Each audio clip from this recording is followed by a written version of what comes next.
ఏ విధంగా మనము నూతన సంవత్సరానికి సిద్ధపడాలి, ఎటువంటి ప్రార్థనతో మనం సిద్ధపడితే మంచిది అనే విషయాన్ని మనందరము ఆత్మీయంగా ఆలోచించినట్లయితే దైవవాక్యం స్పష్టంగా తెలియజేస్తుంది. 51వ కీర్తన 10వ వచనంలో, నా అంతరంగములో స్థిరమైన మనస్సుని నూతనంగా పుట్టించుము.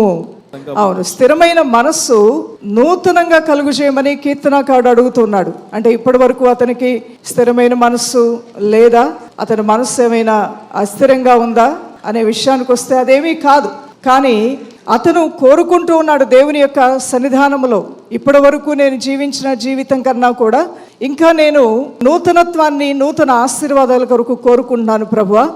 ఈ యొక్క పాత జీవితంతోనే, పాత ఆలోచనలతోనే నేను రాజీ పడకుండా, సంతృప్తి పొందకుండా, ఇప్పటి వరకు నేను సాధించిన దాంతోనే నేను సంతృప్తి చెందకుండా, నేను ఏ రీతిగా ఆత్మీయతలు ఎదిగానో అంతటితోనే ఇక ముగింపు పలకకుండా, రాబోచున్న కాలములో నేను ఇంకనూ నీ యొక్క వాక్యములోను, విశ్వాసములోను, ప్రార్థనలోను, భక్తిలోను, పరిశుద్ధతలోను, దేవుని కొరకు ప్రత్యేకించబడే జీవితంలోను నన్ను నేను నూతనంగా స్థిరపరచుకోవాలని ఆశిస్తున్నాను అంటున్నాడు.